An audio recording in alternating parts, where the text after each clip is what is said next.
already know, bro. And then if you don't talk enough about the way they you want them to talk, boy, they gonna get on your ass. All right, give me 1 second, y'all boys.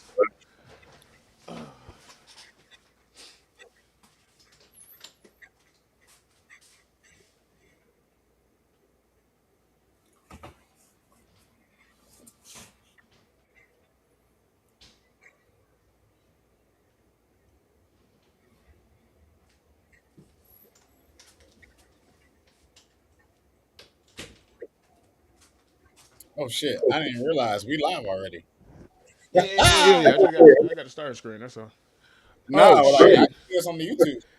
Oh yeah, my bad. I completely forgot that we are live. So fuck it. Hey, we here now. I hit the wrong button. Yeah, I just noticed. I was checking to see if, when we would go live, and I see we're live Nah, already. I realized I changed the thing. So we are live. Everybody in the chat, bear with us. We wasn't supposed to go extra live, but we here right now. We trying to pay attention to this game just like everybody else, man. So I am I am on my edge of my seat. Y'all know how much I hate these goddamn Eagles. I want these guys to lose. And they got 2 minutes left. Otherwise, it's been a great game. Otherwise, it's been an incredible NFL weekend, wild card weekend. Now, this has to Dog. be one of the best wild card weekends I can remember Yep. because every single game has come down to the wire.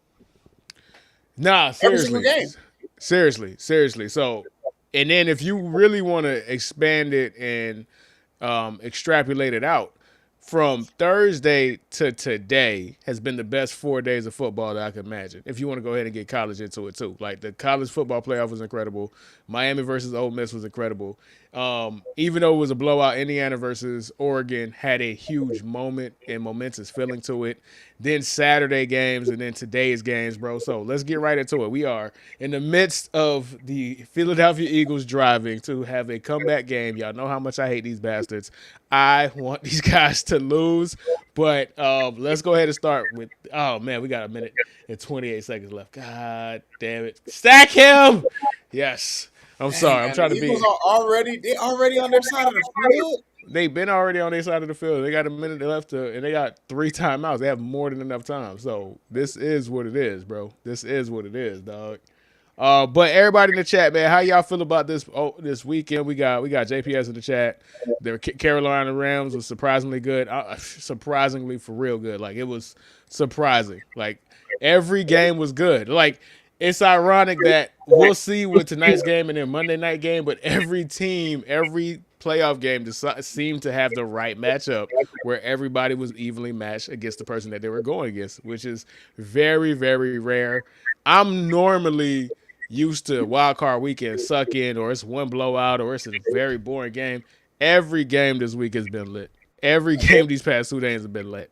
Well, Like, you know what, Herbie? I think that speaks volumes to the league parity, bro. And there's a lot of good young quarterbacks in the league right now, bro, and it showed, right? Because that's really what helps make the games great is when the quarterback play is on point. And even though certain guys were more consistent than others, bro, it showed all weekend long, bro. nah, facts. And then while we're over here, we've been talking for God knows how long, but we didn't even introduce the homie Ashton, Viking super fan, is in the building. Ashton, what's going on, man? Get the goddamn pick! All right, I'm sorry. This is hard to do this live. It's hard to do a reaction show while the game Hey, Herbie is live. Cowboys colors are showing.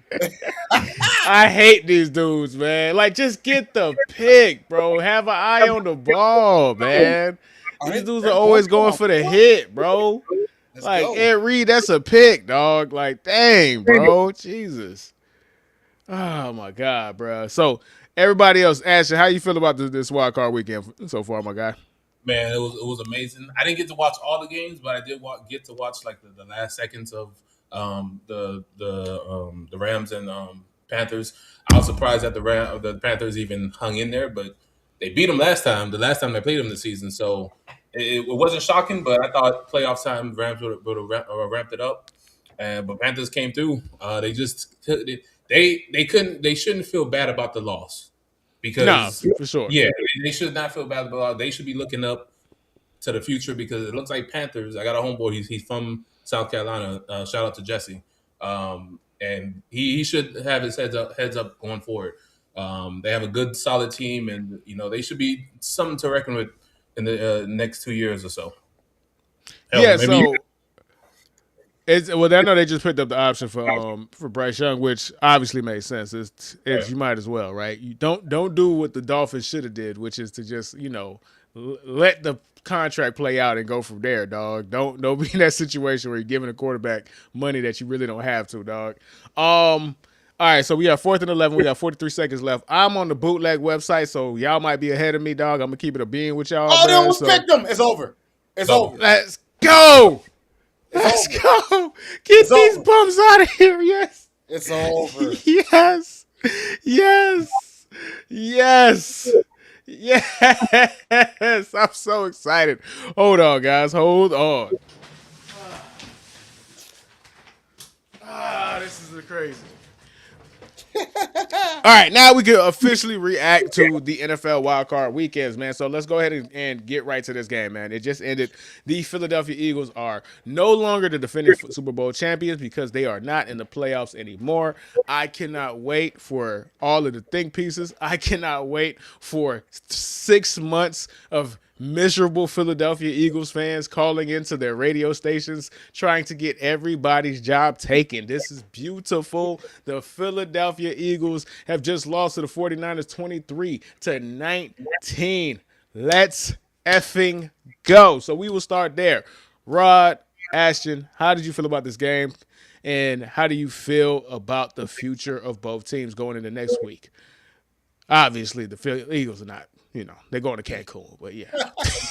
Well, I'll tell you what, Herbie. For all of these playoff games, I decided to write a headline, right? And since this game just finished, I have to come up with this one on the spot.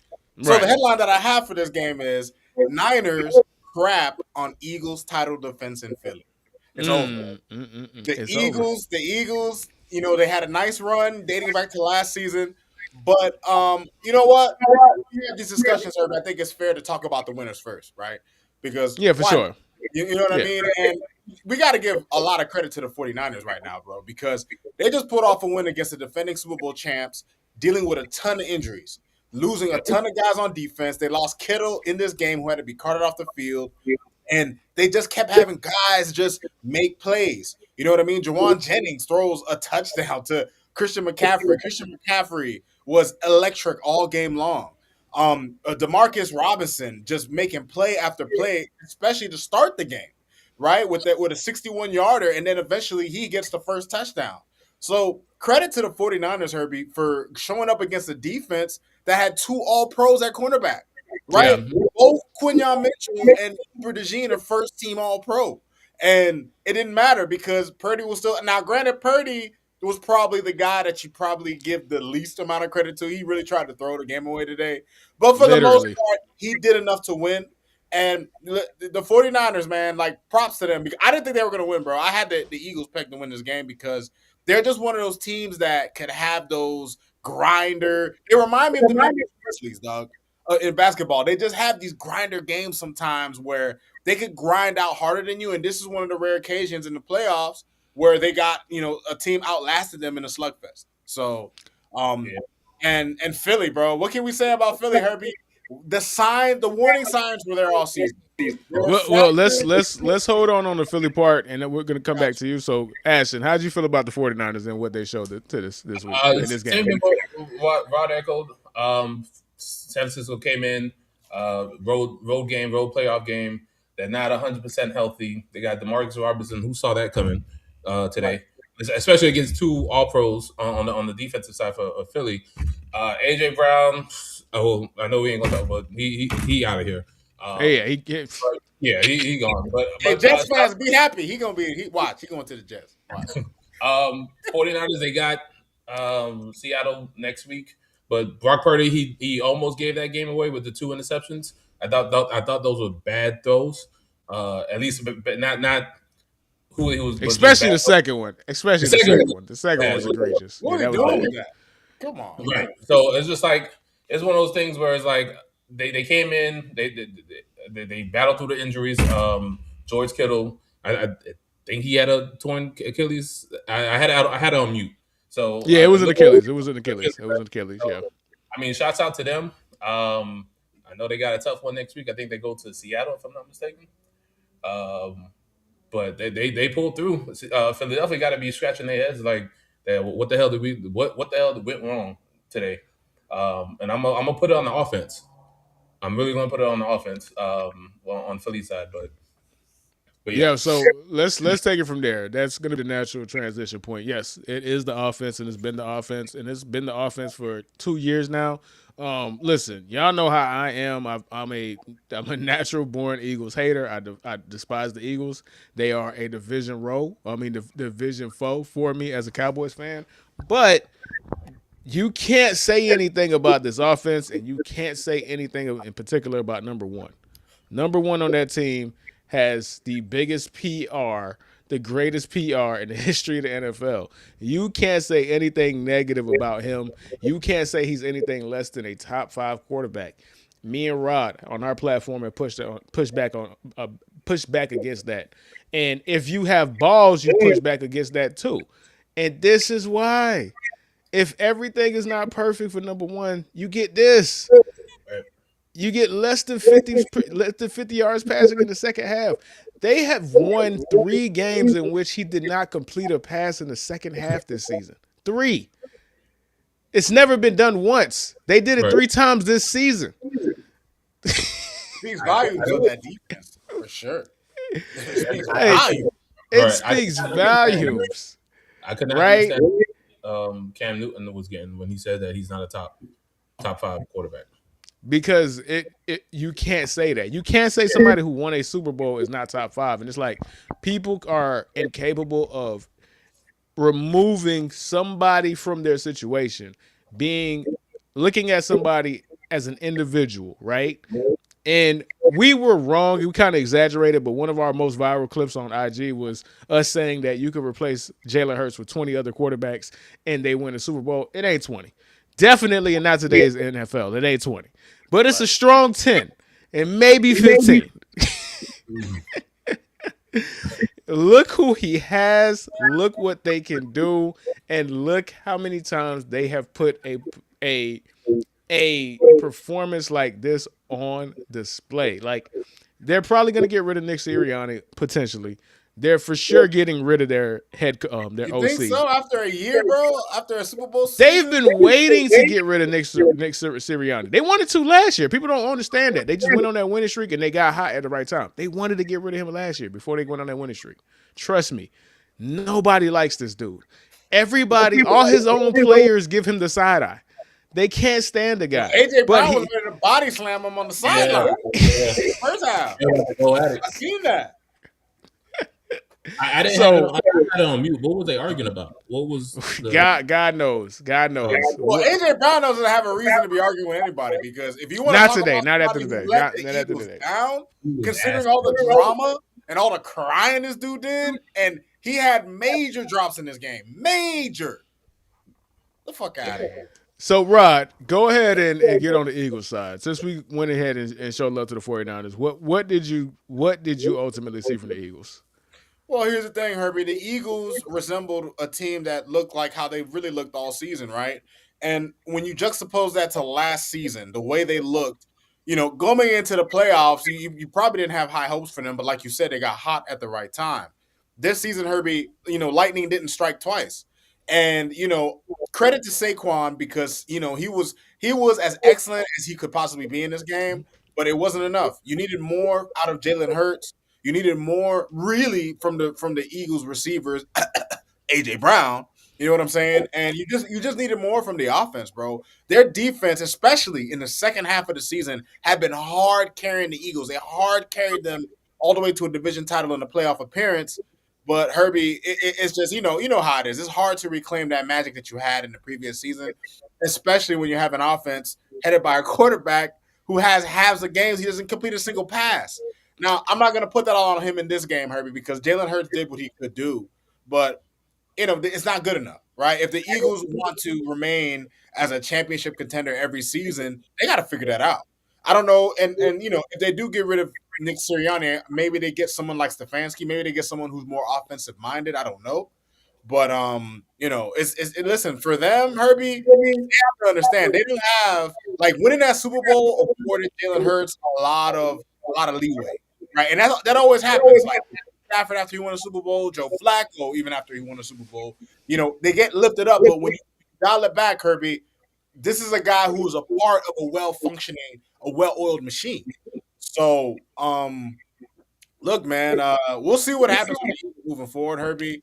But I mean, man, what do you do? I mean, think about the talent that they have on that offense, Herbie, and they Yeah, can't it's loaded. make points. You have Saquon Barkley, you have AJ Brown, you have Devontae Smith, Dallas Goddard, literally guys who are tops in all their position. Even the offensive line, which hasn't been Malata, Lane Johnson, like the like list goes Herbie, on. like what more could you do, right? You can't. No quarterback. Like I guess Jalen Hurts was in a perfect situation last year because you can't get more good than what they already have. They're probably the most talented offense in terms of just collection of talent. You could argue with a few other teams, but they're up there, right? And for them to have these putrid performances offensively, unbelievable, man. Especially against a Niners defense that didn't have all their horses, right? Like how many guys are they missing? And you couldn't even get 20 points. Yeah. Collectively, and I'm gonna go ahead and let you get in real quick, Ashley. Collectively, the Niners, and this is not including George Kittle, who tore his Achilles today. 70 games missed. That From starters is from week one. behind. That is behind. I know Arizona Cardinals were one of them, and I can't Yeah, they were remember the other third. team. Yeah. They were third, and they won 12 games, and they just beat the defending Super Bowl champions on wild card on the road. Oh, yeah. It's I don't want to take away from the 49ers at all. This is a masterful job by Kyle Shanahan. This is a masterful job by Robert Saleh. But dog, for the Eagles, and this I try not to use hyperbole. I try not to live in the moment. I try to have like historical context when I say things. This is the best team that does not consistently score 20 points in the history in the NFL, dog. Yeah. Hands down. Hands down. Hands down. Any last words before we transition to the next game, Ashton?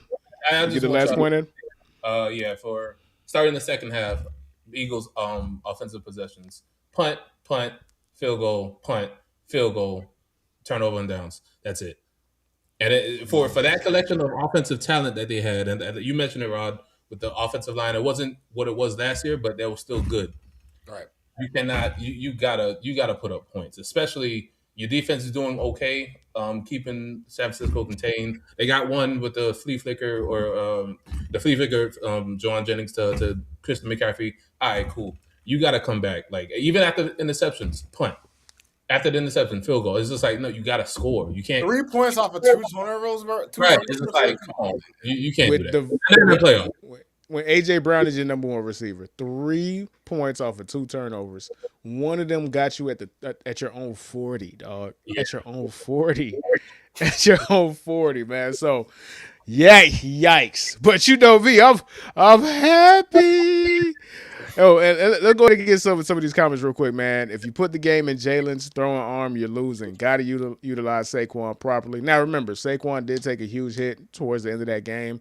I guess they didn't want to keep putting him in that position. But if you are a $55 million quarterback, dog, and you're the Super Bowl MVP, I should be able to trust you. Yeah. You have a bigger problem if that's not the case, man. So let's go ahead and transition up to the next game, man. Bills, Jaguars. Bills defeat the Jaguars 27-24. Yep. If I'm not mistaken, 27-24. Yep. This is the upset that's not the upset because technically the Buffalo Bills were not the underdog. They were the betting favorite by 1.5 points on the road. But I can't tell you a single person that was not a Bills fan that picked the Bills to win this game. ESPN, First Take, First Things First, whoever, wherever, nobody had the Bills winning this game, even though the Bills do have last year's MVP, the reigning MVP. I had the Bills winning. I didn't. Well, Herbie, you know how we feel about Trevor. We'll get to that. Yeah, we'll get to that. But I'm talking about nationally. I'm talking about big picture. Big whatnot, right?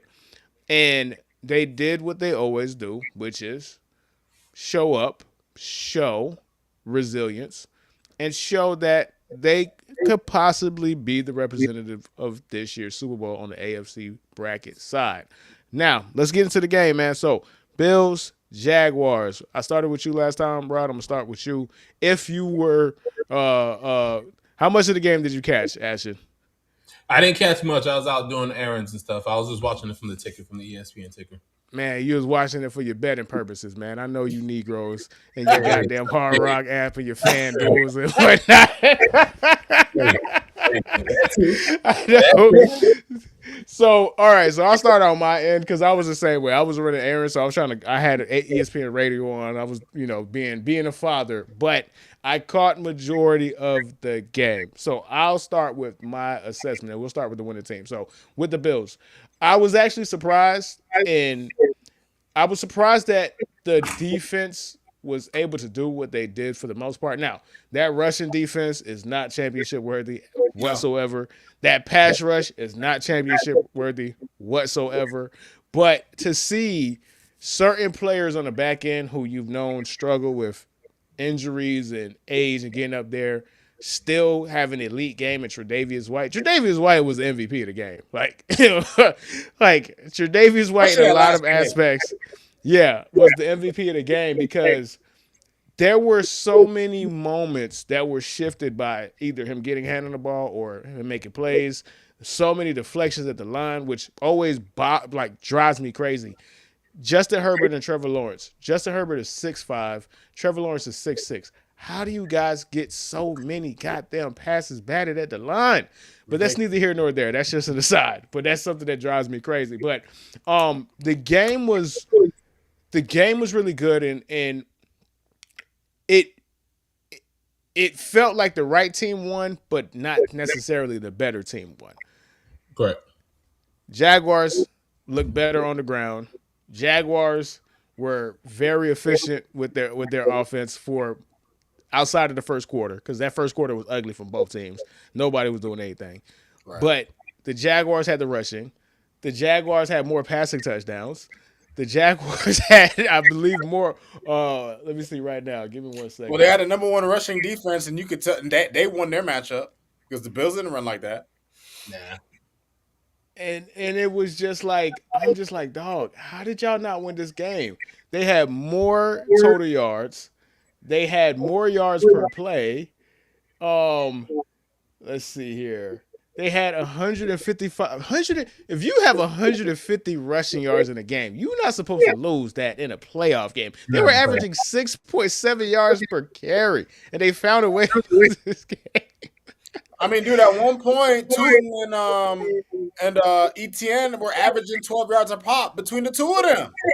And they only had 2 penalties the entire game for 10 lost yards. I got to give the Bills credit, man. Shout out to the Bills, bro, to be in that circumstance and to find a way to pull that one out, bro. Like, Rod, I know this pains you as an AFC East fan. I know you hate to give credit where credit's due, dog, but we got to give the Bills credit. Like, they won the game that a lot of people didn't think they were capable of winning. They won a game where they were technically not as productive or as good as the team that they beat, and they still found a way to pull it out, man. So what is your overall assessment in that regard? Well, listen, Herbie, listen, I gotta give credit where credit's due, right? Like, obviously, I'm not trying to see these guys win a Super Bowl, but we discussed this prior to the playoffs, Herbie. If there was ever a time for Josh Allen to make a run, Herbie, it would be during the time where the other top 3 quarterbacks in the AFC are not playing. And look, credit to Trevor Lawrence in this regard, Herbie. He tried his best impression for the middle portion of the game. How he started the game and how he ended the game was great, but he tried to match that level. And for moments he looked like it. But look, man, I'm going to go ahead and give them a lot of props, Herbie, because I thought early in the game that they were going to be done, right? And I'll get to that when we get to the Jaguars. But they were able to kind of withstand the storm, keep themselves in the game, get the lead, and they really were able to kind of keep themselves in control.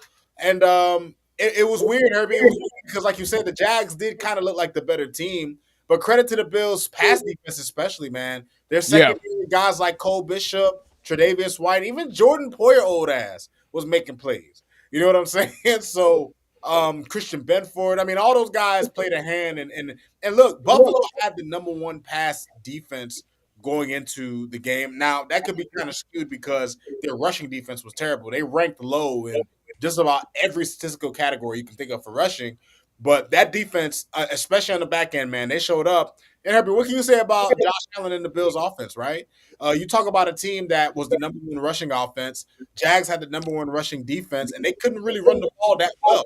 They had a couple plays here and there, but credit Josh Allen, credit guys like Khalil Shakir, Keon Coleman with an epic catch, Shavers, Brandon Cooks. Brandon Cooks has been efficient everywhere he's been. Like, Yeah. I don't know what you call that guy. Like, he's one of the rare players that has contributed solid minutes to every team he's played with. And he did it again for the Bills today, Herbie. So, listen, man, props to the Bills, Herbie. This should be Josh Allen's year, Herbie, because without a doubt, he's the best player in both conferences in the playoffs right now. Yeah, and that's where I want to take it to before I take it back to the Jag side, right? Like it was the rare situation where the person that was at the head of the team, the Bills, had to win this game, even though most people did not have him winning this game, right? Like it was a super damned if you do, damned if you don't situation for Josh Allen, and he rose to the occasion, man. Like all in all, I gotta give the homie props. Sean McDermott, you get to get some Bills paychecks for one more week, dog. Like you get to put some people at bay because if they would have lost this game, bro, Sean McDermott, man, you would we would have had the same position when it comes to being a NFL head coach. Not one, dog. We would have been right with. We would have been at the same level. Road win in what 7, 6, 8 years? First road win. win.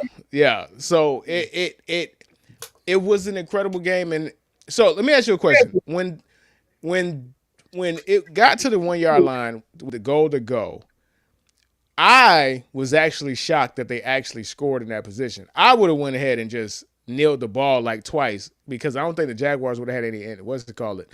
But you saw that the Jaguars let them score. And they had a minute and I think 12 seconds left to go. So I was shocked. What did you think about that at that time? And that's going to lead me to my next question. Did you feel like that they left the Jaguars too much time on the clock, Rod, after that position? Given the way, okay, so what I thought that, I mean, I didn't think about the 2 kneel downs, which probably might have worked out better for them. But I thought it was the right play, right? You let them score. You make sure you give yourself as much time as you can on the clock. I didn't disagree with that. But given the way Trevor Lawrence had played after throwing that first interception, I thought the Jags they did leave them too much time. Given the way given the rhythm that they caught after everything had transpired, especially in the second half, right? Because it was a back and forth second half, pretty much. Trevor Lawrence had caught fire with that offense. So, but of course, when he threw the interception, credit to Tre'Davious White who batted the ball up, and then it was I forget who it was. Cole Bishop who ended up snagging the pick.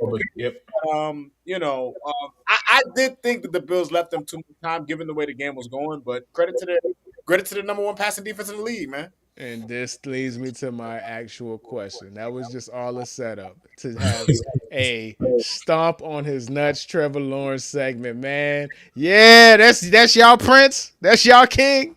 That's y'all King. When times is rough, people show who they really are.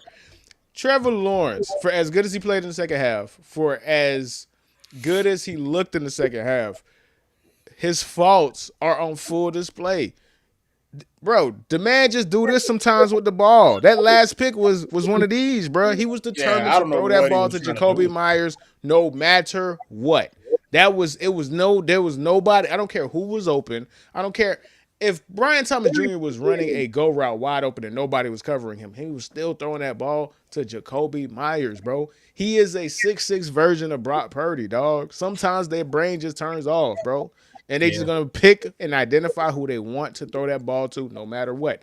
Their first pick to Shaq Thompson was a terrible decision. Shaq Thompson was right there. He didn't even have to move. He was right there. He stood in one spot. How do you not see big-ass Shaq Thompson? Right. Like, this isn't – put it like this. If you want to include the first playoff game that he played against the Chargers. The Chargers. and you want to include this game, and he's played in 3 playoff games. He has a potential. I don't remember how many. I'm pretty sure he threw a pick against the Chiefs too, but Yeah, minimum 7 picks. Yeah, in 3 games. 7 picks in 3 games, dog. Yeah. 7 picks in 3 games. It probably should be 8 because Shaq Thompson got his hand on another pick that he dropped. There's a potential 8 picks in 3 games that Trevor Lawrence has committed. That's just picks. We're not even talking about the fumbles. Fumbles, yeah. And the best season of his career, not even the best season, the best 8 games, because a lot of people just completely forget. They got Men in Black light flashed. They just forgot the first 8 games of the season where he was ass for majority of the season. The last 8 games, he was 15 touchdowns to 1 interception. He was absolutely showing his true and full potential, the number 1 pick that we have all waited for. But the playoffs expose you and really identify who you are at your core.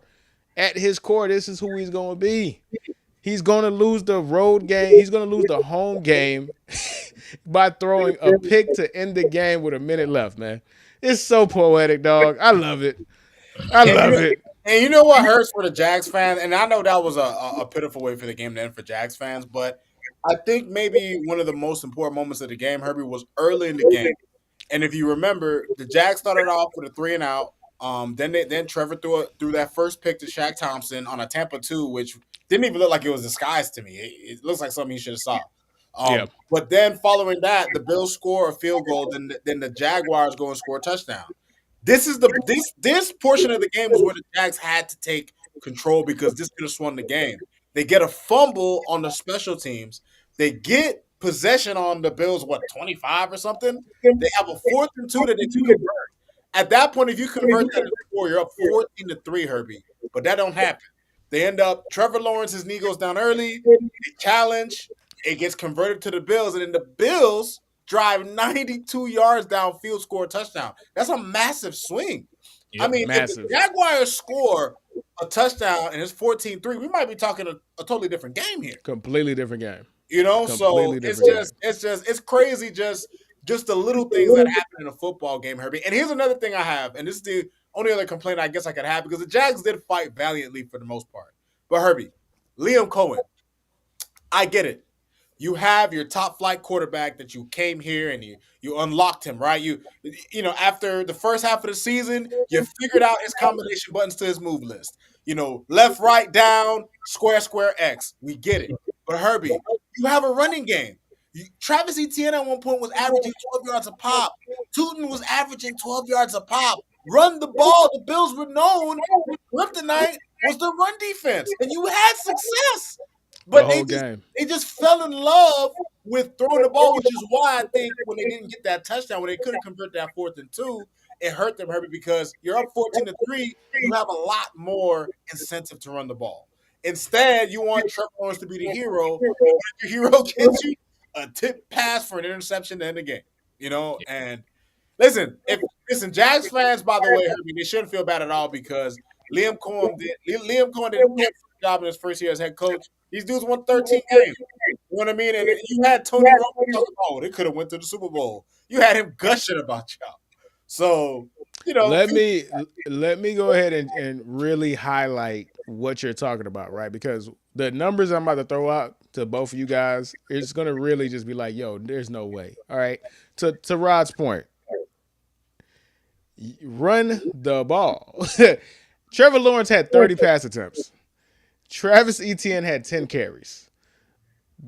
Tootin had 4. Trevor Lawrence had 6.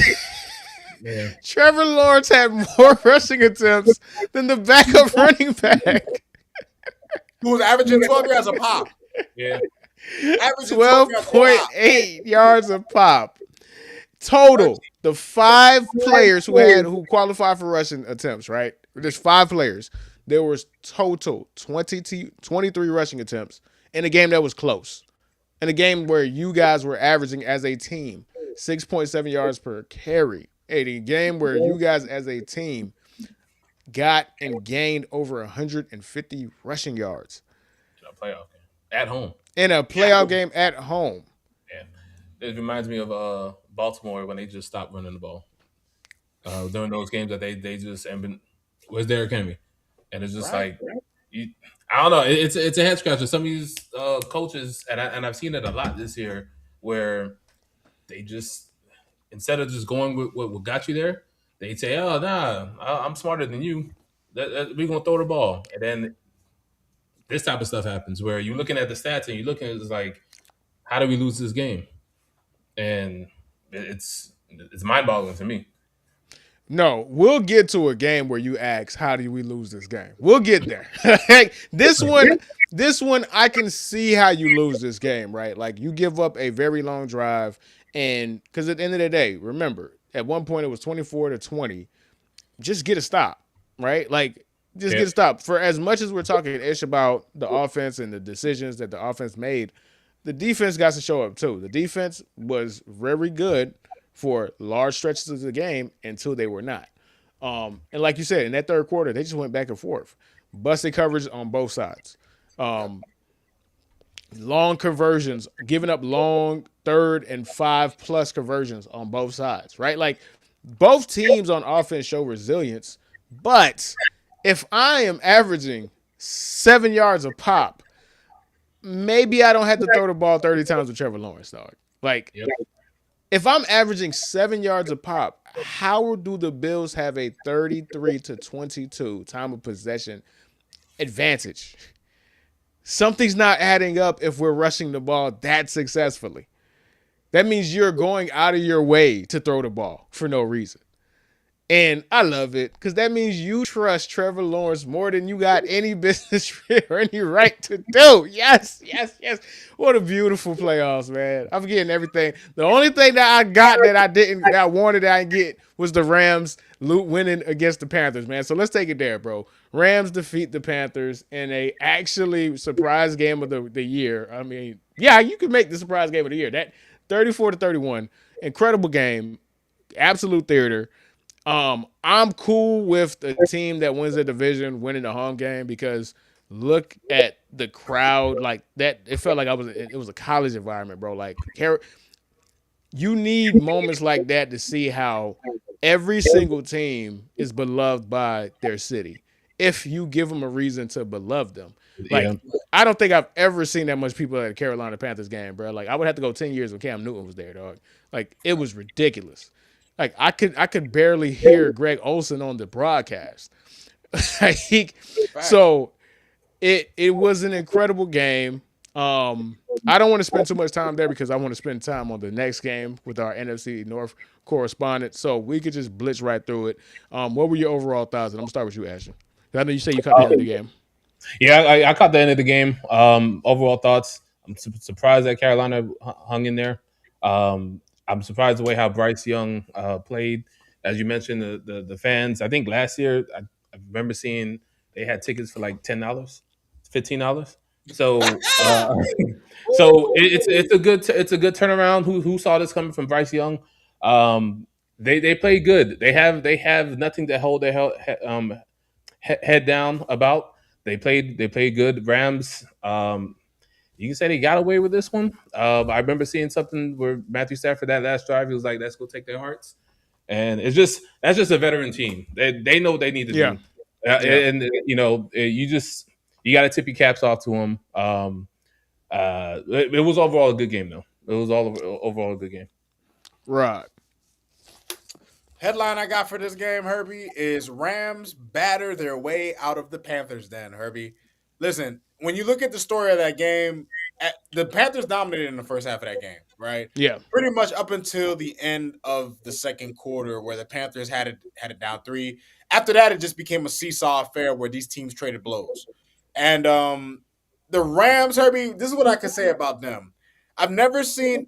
Actually, I can say this about both of these teams, Herbie. The Rams and the Panthers were a perfect matchup in the wild card round because both of these teams do the same thing. They play to the level of their competition. yeah, So when you have two teams that play to the level of their competition, that's the kind of game you get. A game where in the first half the Panthers look futile, and then they start ramping it up towards the end of the second quarter. They start ramping it up in the third quarter, and then they even took the lead. And then you start thinking to yourselves, like, I ain't gonna hold you. I thought the Rams were gonna blow it. Like at one point, I'm like, damn, bro, is the possible MVP about to blow a game to an 8-9 football team, bro? But credit to them for seeing it through. Credit to Matthew Stafford, Herbie, for that last drive, that go-ahead score. That's MPV, that's MVP stuff, right? Yeah, for sure. To march downfield, get a 38 touchdown, seconds. with just a few seconds left, with Kobe Parker there, I think it was Kobe Parkinson, right? You scored that touchdown with him. I mean, man, like credit to the Rams, Herbie. I mean, they have everything that you need to go on a run. Their defense can be suspect at times. Like at times, their defense can look ferocious. You got guys like Jared Verse who can rush the passer. Their secondary is suspect though, and I think that's going to be their weakness moving forward. But for the most part, Herbie, you never know what you're going to get from these Rams because they just play to the level of their competition. But shout out to them. Man. Shout out to them for coming through. And if I'm going to say something quick about the Panthers, Herbie, they have nothing to be ashamed of, dog. Yeah. I sat and watched my Dolphins team just a few years ago go to Kansas City and put on one of the most miserable, pathetic performances I've seen. It was awful. Pathetic. Right? So if I'm a Panthers fan watching that game against the Rams, and granted the conditions were different and all that, but the Panthers came and they played and they fought hard. It looked like things looked bleak early on. But I mean, Bryce Young played about as good as a game that you could imagine he would play, given how he started, especially with an interception. Their defense at points in the game, their cornerbacks were shutting down the outside for most of the game. J.C. Horn and the other guy whose name escapes me, these dudes were making plays in the game, but obviously when Stafford needed to get things done, you got Puka Nacua, you got Devontae Adams. It's just hard to contain those two guys. But credit to the Panthers, man. They fought hard. They put up. They showed ferocity. They showed heart. And this is a team with a bright. You know what I'm saying? They have a very bright future, considering the fact they won a division, not even having a winning record, right? So props to them, man. Props to them. Yeah, I'm gonna leave it on this note. And as valiant as they fought and they put up a hell of a good fight, I thought they were gonna win too. You saw why they were 8-9 with that final drive. You can't let Matthew Stafford score the game-winning touchdown in 38 seconds, bro. Like, that's just, come on, defense. Like, you can't give up. You can't play that well the whole game and then give up the game-winning drive in 38 seconds, dog. Good God, man. But let's transition to the actual game, easily the game of the year, one of the most ridiculous games I've seen in quite some time. Bears Packers Sunday night on Amazon Prime. This was absolutely ridiculous, man. So this is why we are here. This is why we have our NFC correspondent Ashton in the building. Ashton, I am so sorry that you had to watch that and endure that. And I wanted to start with this. Who do you hate less? And did that team win the game? I hate less. I hate Chicago. I hate less. So I would say Green Bay. I can't stand Green Bay. Green Bay, the owner of Green Bay, all the public owners can come to me and say, "Hey, we got Super Bowl tickets to a Green Bay game." I would not go. I don't get what it is. I'm not doing it. I hate Green Bay. So Chicago. I mean, this is dreadful talking about both of these teams because, damn it, man, this is one of those. Chicago played good. I was watching the game and I said to myself, when it was 27-16, I was like, Chicago got this.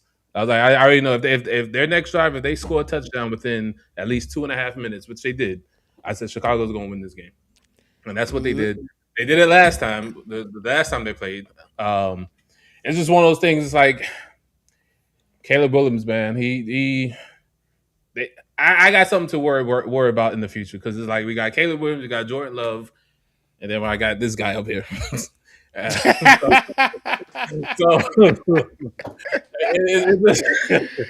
Oh my God. Okay. Let me take you through my experience with that, right? So you said when it was 24-16. Let me tell you my experience. I go to work really early, so I'm in the bed by 9:30. Sometimes I'm trying to go to sleep by like 9 o'clock, right?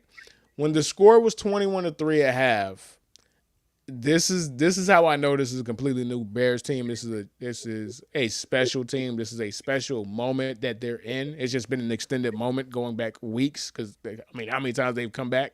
I said, I don't know, man. I'm staying up for this. I'm staying up for this. Like something in my spirit said, stay up for this one because What if they come back? Because that's just who this team has been this entire time.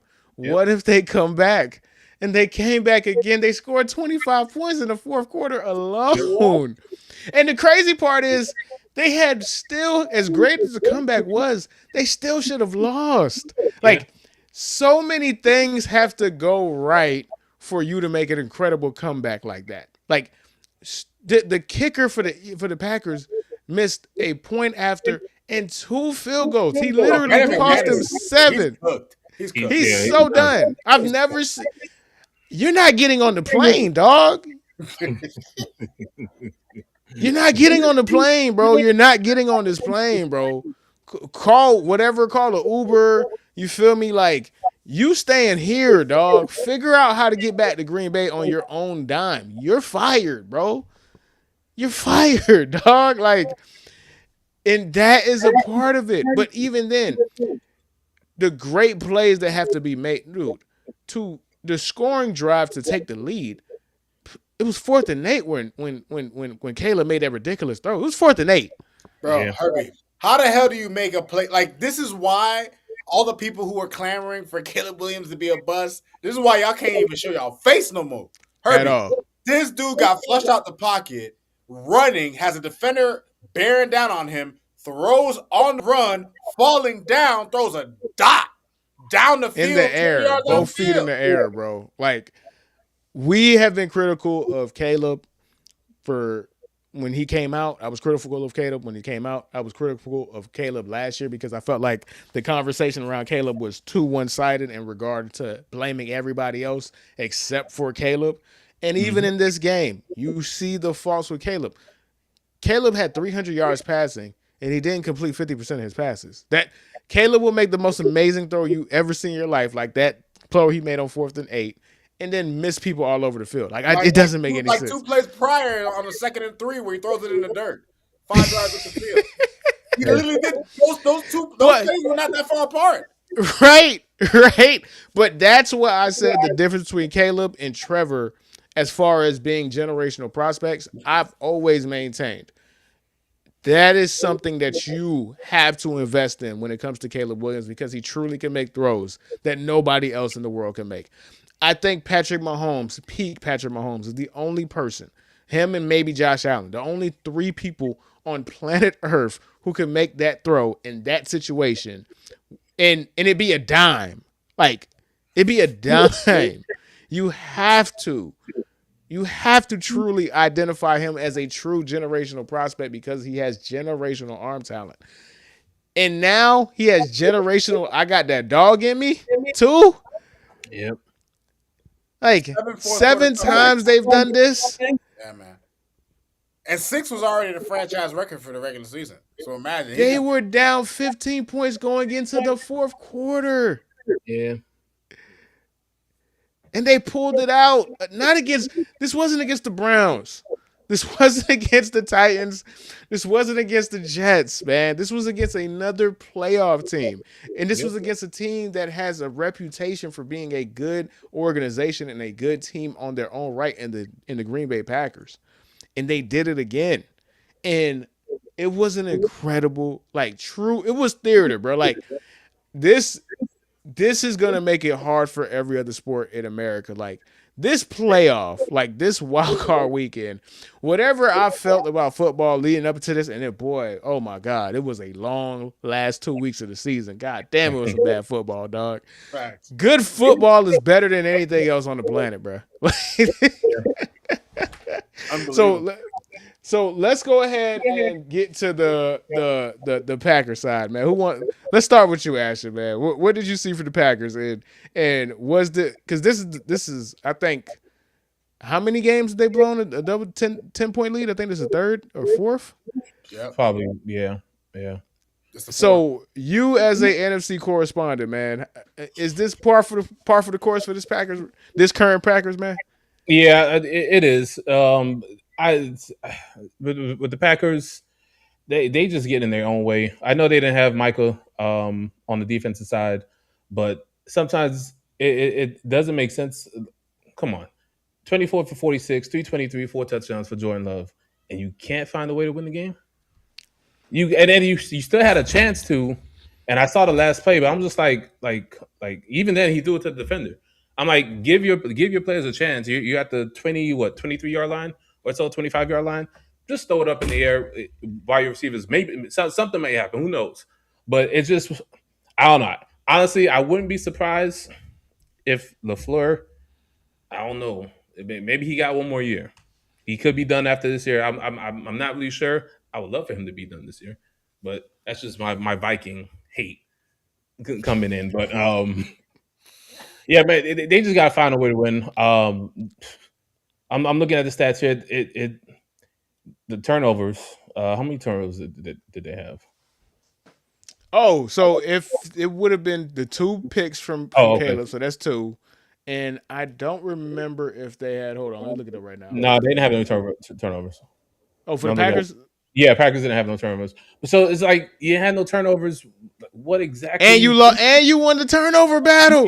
Yeah, How do it's you like- blow a 25-point lead without with and winning the turnover battle with no turnovers? So You know what it is, Herbie? It's called being too conservative. Herbie, Yeah. how do you come out? How do you come out in the second half with the way you performed in the first half with Jordan Love? When you're going up 21 points, Jordan Love throwing 3 touchdowns, and you go 4 straight times, 4 straight punts to start the second half after while you have an 18-point lead. Herbie, the thing about this game when it comes to the Packers, and the Packers were my Super Bowl pick, bro. So I'm annoyed because I picked these guys prior to Micah Parsons. Micah Parsons had me feeling good. He gets hurt.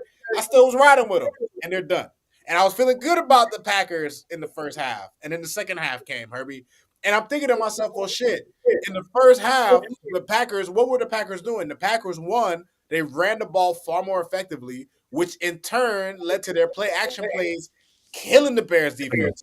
They were killing the Bears defense with play action. I think a couple of their touchdowns were off of play action misdirection. So you come into the second half, and shout out to Dennis Allen, who is the defensive coordinator for the Bears, because he did make some adjustments, right? He started dialing up more pressure on Love. He started mixing up coverages, forcing Love to hold on to the ball more. You know, you got to give credit where credit's due. But Absolutely. dude, for you to go 4 straight times, you punt the ball, dude, with all the talent that you have, and look, the Packers don't have like a true number 1 wide receiver, but a receiving core with Christian Watson, Matthew Golden, who showed his ass in this game, Romeo Doubs, and I forget the name of the other guy that they have. I think it's Reed. They have a lot of high-end number 2s. You don't need if you are an elite quarterback, you don't need 5 number 1 wide receivers, bro. You don't. You don't, man. You know what I'm saying? And so it's just Herbie, man. And I think, listen, I don't think they're gonna fire LaFleur for this because LaFleur, if you really just take a step back, he's been a really good coach. You could argue that his NFC championships were because he had Aaron Rodgers, who still had juice in his tank. Yeah, you know, MVP back-to-back MVPs. Right, but you know he's been a quality coach. I think Green Bay will at least give him 1 more year. But dude, Herbie, I don't know who else gets fired. I don't know who else is. Somebody has to answer for that, Herbie. How the hell do you have 4 straight punts? 4 straight punts when you have an 18-point lead. Let me give you the first half, and let me give you the second half for the Packers. Right, Packers, and this is just the Packers. I'm not even going to do the Bears. Oh, and shout out to Rashad, man. Shout out to Rashad. You already know, homie. Rashad in the building, man. Hey, Rashad. Hey, hold on. 28-3 reunion coming soon. That's a lot of people you could be talking about. You could be talking about Mike. You could be talking about Matt. Like, who you talking about, dog? I think LaFleur was on that team. Huh? I think LaFleur was on that team. Yeah, that's what I'm saying. And I think Mike was on that staff too, right? Wasn't Mike on that staff? Yeah, I think so. Yeah. With the Falcons, if I'm not mistaken. Yeah, because that was before what's his name was with the 49ers. And he was Yeah. So you can talk about Mike. Matt, you could be talking about Mike. Who you talking about? Put it in the chat. We probably talked about Matt. But this is the Packers. First quarter, touchdown. Second quarter, touchdown. Missed field goal. And this is where it got ugly. Third quarter. 3 plays, -2 yards. Punt. You can't have a quarterback. Your quarterback can't be Jordan Love and have -2 yards. Correct. First out, punt. Next play, next possession. 3 plays, 8 yards, 1 minute and 39 seconds of clock. That's all they ate up. Punt. The next play, 5 play. How do you have 13 yards out of 5 plays? How?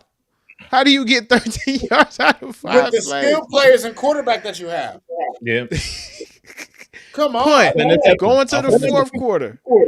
3 plays, negative 10 yards, and only ate up 51 seconds of the clock. Of course you lost this game, dog. That's not even including the literal, and I mean literal 7 points that were missed by one man's leg. That last field goal, the 44-yarder. It took me back, Rod. Remember this? This is going back to when we was in Tallahassee, dog. Patriots versus the Ravens.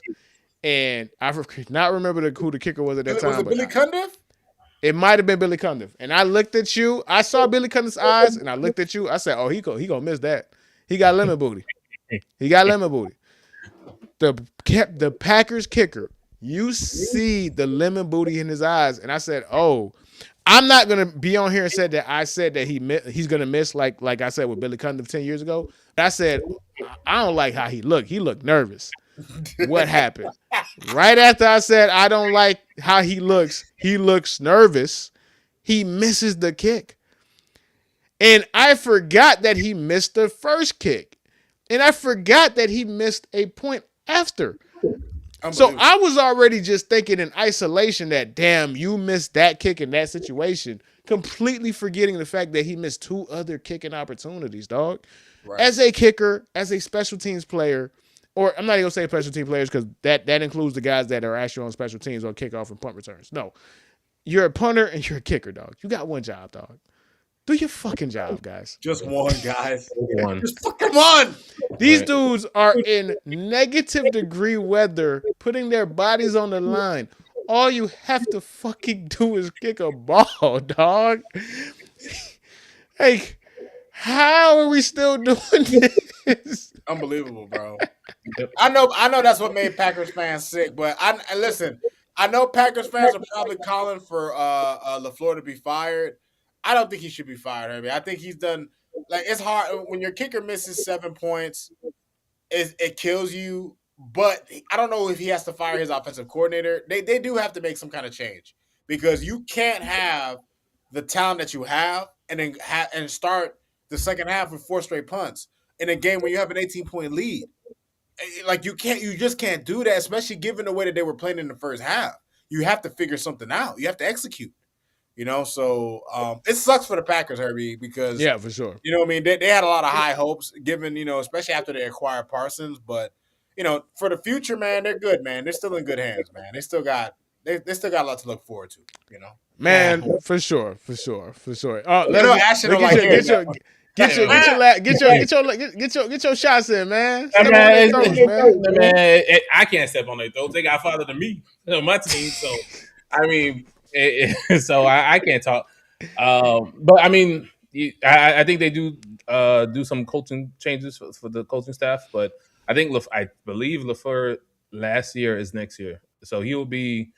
I don't know if they're going to renew him. Yeah, he is a lame duck coach, and you don't that's rare. Like head coaches don't get lame duck status. Like that's very correct. So we'll see next year. Going into next year, how they perform and everything. Of course, I hope they get third seed, not third seed, but third spot in the NFL in the NFC North.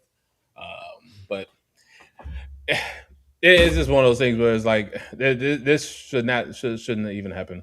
But definitely not. Again, all right. So let's actually take it to where we are going to end the show with, which is some good old Minnesota Vikings talk. So, Ashton, I got a couple of questions for you, but before we get to the questions, man, just how was your 2025 Vikings season, man? I know it was a rough one, dog. It was a rough one. So what made it a little bit easier was I expected this, not to this degree. And it doesn't help that damn Sam Darnold is the number 1 seed in the NFC doing the exact same shit. So it's like, and I'm in agreement with what the team did. They said, "Hey, go get your money. We're gonna go to JJ McCarthy. We drafted him number 10. I didn't agree with the draft at number 10, but GM, whatever. Um, we got to see what he is because at the end of the day, we're going to have to pay him, right? Well, okay. Well, you just answered like 5 of the questions I was going to ask in one sentence. So let me get to the questions. All right, let me get to the questions. What to make of the 2025 Viking seasons from your perspective, and just the totality? Don't get into specifics because we'll get into specifics with the follow-up questions. Okay. It's just to how badly you need a quarterback in this NFL nowadays. If you don't have a quarterback, you don't have a winning team. Defense can only carry you so long. So overall, if I had to grade it, D plus. If I defense pulled through this year, Macy, Brian Flores get some, but overall D plus. Offensively, horrible.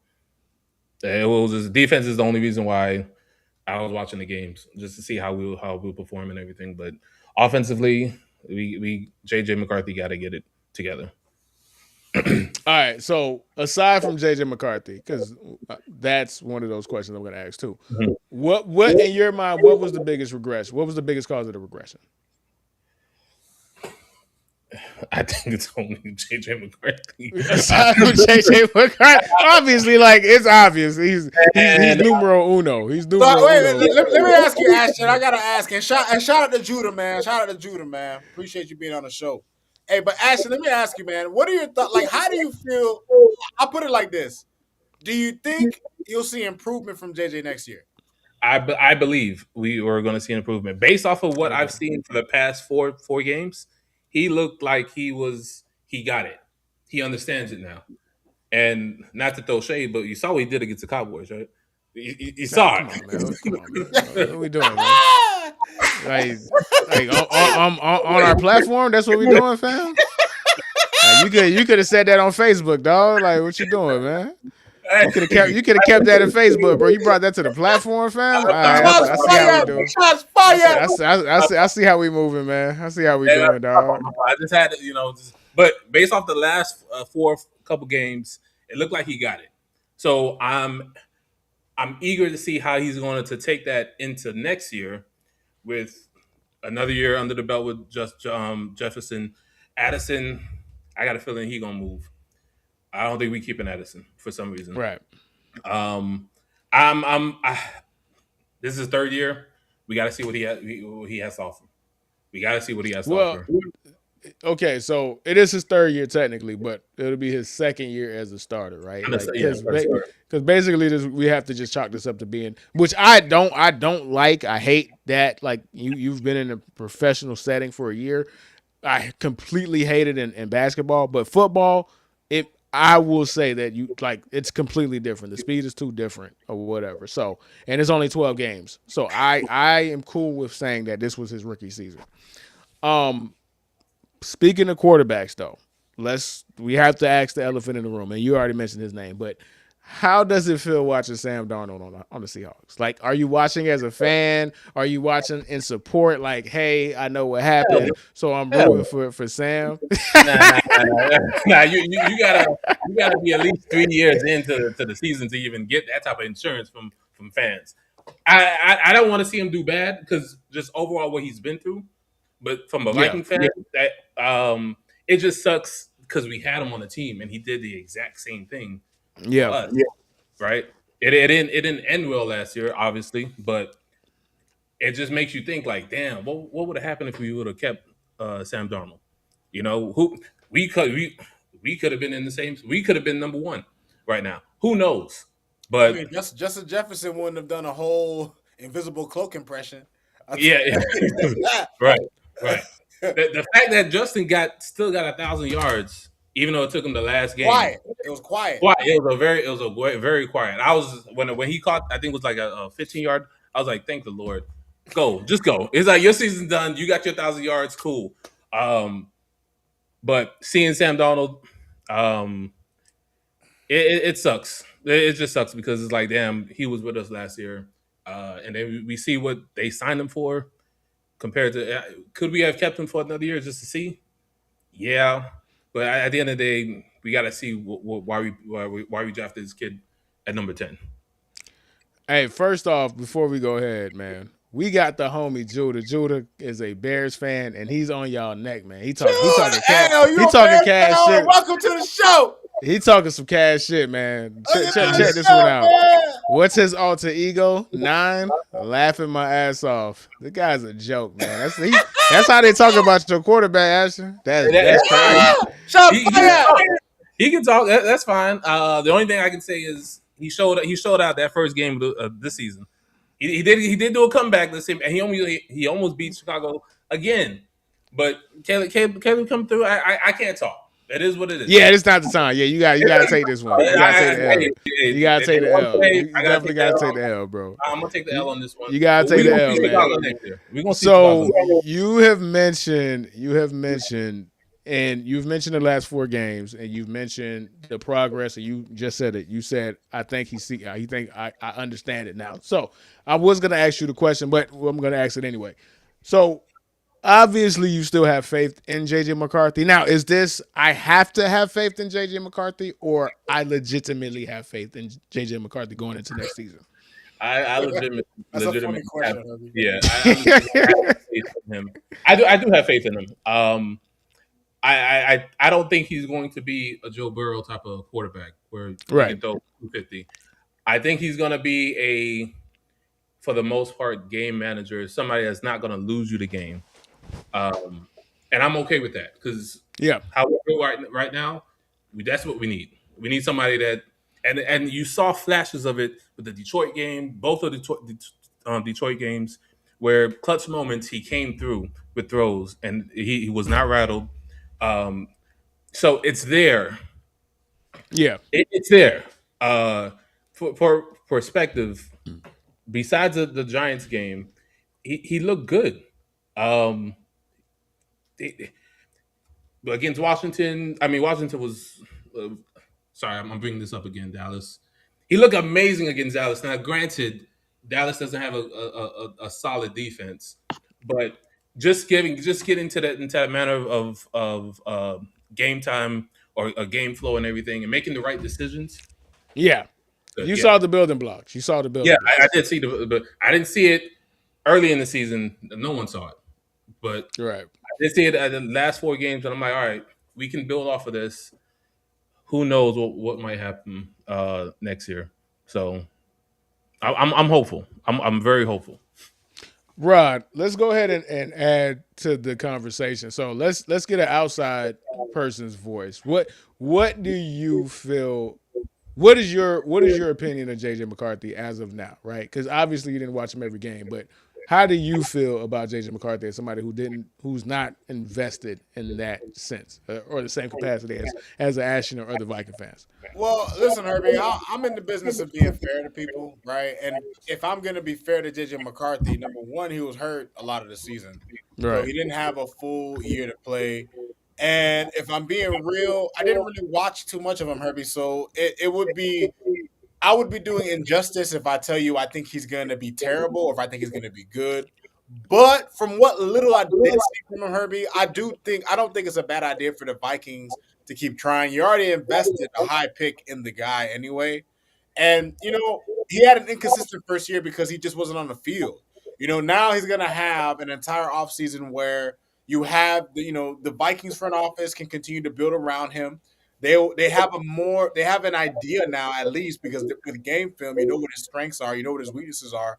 So going into the 2026 season, I think we will definitely get an opportunity to see the best of J.J. McCarthy coming this season because they have enough of a sample size, Herbie, to really start constructing the roster to his strengths.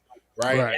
And the Vikings are a franchise that, for the most part, in recent years, when they have a capable quarterback, they can go far because they usually have talent around him, right? Yeah.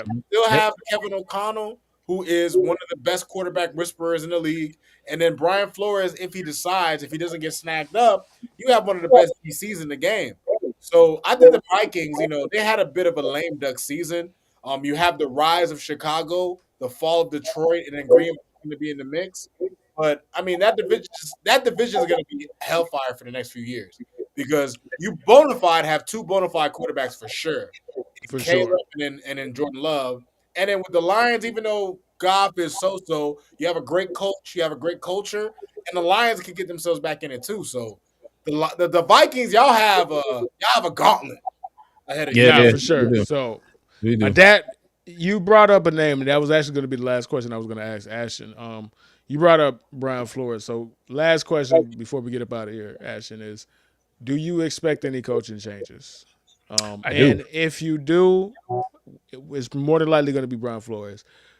Is Was he so good as a DC that you're like, I don't think we could get somebody as good as him next year again? Correct. And I said this last time I was on the podcast with, when we talked about Brian Flores. Um, I'm afraid. I think the defensive players they love to play for Brian Flores. Um, we see it. I saw it. I saw it all season. I've seen it for the last couple of games that we had. Andrew Van Ginkel, Dallas Turner turned up. Um, we didn't have the back end, the secondary. Our secondary wasn't that good, but we held our own. I'm afraid that Brian Flores is going to go. If it wasn't for John Harbaugh, I think he would have been a top candidate for a head coaching job. And the only thing I'll say that might keep him here is the issue that he has with the NFL when he was with the Dolphins. And I'm hoping that you know I want him to get to flourish. I'm hoping we just come to him and say, hey, we'll match anything that a head coach and just pay him. But I don't know if that's going to happen because I think ultimately he wants to be a head coach. So Yeah, um, he obviously wants. If I was in his position, one, these guys are like uber ultra competitive. That's how you get to that point anyway.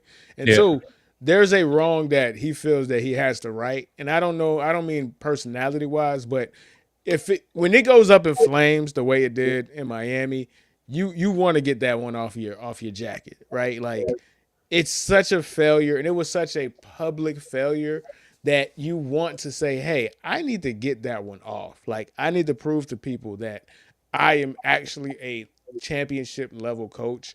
And it was such a disaster in Miami, and it was such a clusterfuck, and it was such a unorganized mess that I need to make sure that I distance myself from what that is and show that Miami was the problem, not me.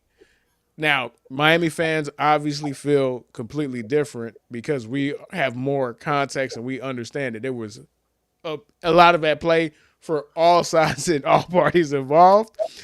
But it will be interesting to see. Like, if he gets a head coaching job, that means he is so valued that NFL coaches, NFL owners don't even care that he's suing them right now. correct. Yeah, Right. yeah, Well, listen, Herbie. This is what I can say about Brian Flores, and I've had my beefs with him in the past because I used to ride or die with Tua. But this is what I can say. He was right when it came to the quarterback. Right. This is proven to be true. I don't know. There's still Dolphin fans. Surprisingly, I don't even think they're Dolphin fans. I think they're like secretly like Alabama fans or just Tua fans or whatever. There are people who just can't let it go. Like it's okay. We were wrong. It's okay to be wrong. We're human. Okay. We thought we had a quarterback. He physically degraded, mentally degraded. Boom. We are where we are. But when it comes to Brian Flores, Herbie, if there's anything I'm going to say about him, what I would hope, because I have no beef for the guy, he didn't do nothing to me. But Yeah. what I would hope is that what he learned from being in Miami is that wherever his next stop is, if he's going to get a head coaching job, don't be an asshole. Yeah. Like, Yeah. That's like, important. if you're going to be an asshole with the players, fine, but don't be an asshole with the people you work with. Because it was reported he just didn't get along with people in the building. Him and Greer did not have a good relationship. And Herbie, if the head coach and the GM don't have a good relationship, how the hell is the team going to flourish? These are Yeah. two guys that have to be on the same page. This is why I was so adamant about McDaniel getting fired because I didn't want to bring a GM in to be strapped to him, which I'm glad we made that move. But Brian Flores and his defensive coaching bones are undeniable. It's just his connections to people, his ability to build a staff, his ability for people to want to deal with him. That's what people forget sometimes. Sometimes you can be talented. There are so many people in this world who are talented, who they like there are people who you work with at your job who make your job easier in terms of how the job functions. But boy, boy, boy, you never want to talk to them. Boy, Yeah. dealing with them makes you want to slam their head against the wall. Yeah. But they do the job so well. It's like, God damn it, I got to deal with this shit, you know. And that's who Brian Flores is, and he just has to be better about that if he's gonna be the guy to lead the locker room. Yeah. Maybe he learned. Maybe Go he learned. ahead. Go ahead. Maybe this tenure with the Vikings with Kevin O'Connell really taught him, all right, his do's and do nots going forward. Because he was coming off of Patriots with Belichick. Yeah, right. So maybe it's a learning. Sometimes you gotta step back and learn, observe, and then ascend going forward. No, for sure, and I'm happy that you brought up that point, right? Because all he knew was Bill Belichick, so every one of those dudes came out piping hot, came out as assholes, right? Now you get somebody like Kevin O'Connell or KOC who's completely different from his approach, and he's more modernized. He's not. You guys got to remember, Bill Belichick is coaching since '73, dog. Like he is old school as old school can get, right? Yeah. Like, and there's a new way to get through to players, and from all my understanding, the defensive the people that he's coaching in Minnesota adore him. So maybe he has changed, or maybe he just speaks the same language as crazy defensive players, right? And and maybe he's just wired to be a defensive coordinator. We'll see. If it flames out again, then he might just be wired to deal with defensive coordinators. He speaks their language, and he might not be able to speak that same language to offensive players the same way he can speak that language to defensive players. But it's neither here nor there. I fully expect him to get a job. It's rumored that Tom Brady wants to bring him to Las Vegas along with Brian Daboll. God, I could imagine them niggas throwing hands right with each other. Like, that'd be weird. Like, right, because they were part of that scandal. Yes, that'd be super weird. That'd be weird as hell. Like, you want me to work for the guy that Bill Belichick thought he was texting? Right. I don't know, fam. But with that, man, let's go ahead and get out of here. Ashton, bro, I appreciate the time. Always a pleasure to have you time on, with us, man. Thank you so much for blessing us. Let me add one more thing. Go for it, brother. Go for it. Judah, I'm gonna see you next year because he talking. Judah was talking crazy. Yeah, all right. But I would say what he said. We need to add a veteran quarterback. Now there's something in the rumor mill out there when reading the Viking tea leaves where we can offer either Lamar or Joe Burrow, and if that's the case, go for it. Why not? Absolutely. Right, we can go for it. Right. So, or we need to add a veteran presence to compete to give him some type of competition. But neither here or there. We'll see next year. We'll see next year. We'll see next year. We'll see. These Bears fans, boy, y'all was quiet for a lot. Yeah, like, y'all been doing it for 15 years. They alive. Hey, we gotta let them have it, man. We gotta let them have it, man. We gotta let them have it, man. So we will see y'all next week or possibly this week if there's any breaking Dolphins news, man. So with that, we are checking out, man. Fin out of water. See you guys next time. Appreciate you, Ashton. Appreciate you, Rob. Yes, sir.